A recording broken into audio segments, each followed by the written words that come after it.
ଆଜିଠୁ ଢେଙ୍କାନାଳର ଜୋରନ୍ଦା ପୀଠରେ ପ୍ରସିଦ୍ଧ ମାଘମେଳା। ଏଥିପାଇଁ ଚଳଚଞ୍ଚଳ ଢେଙ୍କାନାଳ ଜିଲ୍ଲାର ଗଦିଆ ବ୍ଲକ ମହିମାଗାଦି।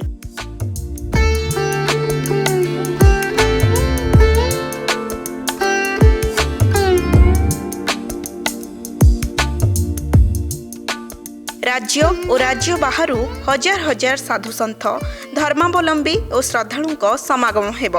सेथिपाई सजई होईछि जोरंदा महिमापीठ।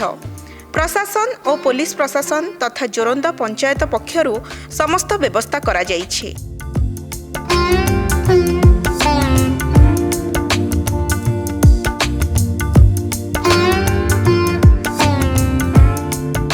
चलित वर्ष 152तम प्रसिद्ध माघमेला अनुष्ठित हेउछि। माघ मास शुक्ल पक्ष चतुर्दशी तिथिरु एही मेला आरंभ होई 2 दिन पर्यंत अनुष्ठित हेबो।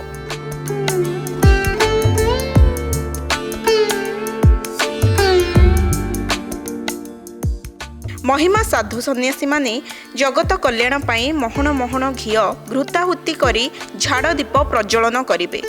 अग्नि रे लक्षाधिक नड़िया पोड़ा जिवो। मानसिकधारी मुंडन करिवे। साधु सन्थ मानंकु दर्शन करी श्रद्धालु निज परिवार मंगल कामना करिवे। शांति श्रृंखला पाई प्राय 9 प्लाटून पुलिस फोर्स मुतयन करा जाइछि। सेहिपरि प्रतिवर्ष व्यवसाय पाई आसुथिबा दोकानी माने चलित वर्ष भल व्यवसाय करी भल रोजगार करबाकू आशा रखिछन्ते। ब्यूरो रिपोर्ट सकाळ न्यूज।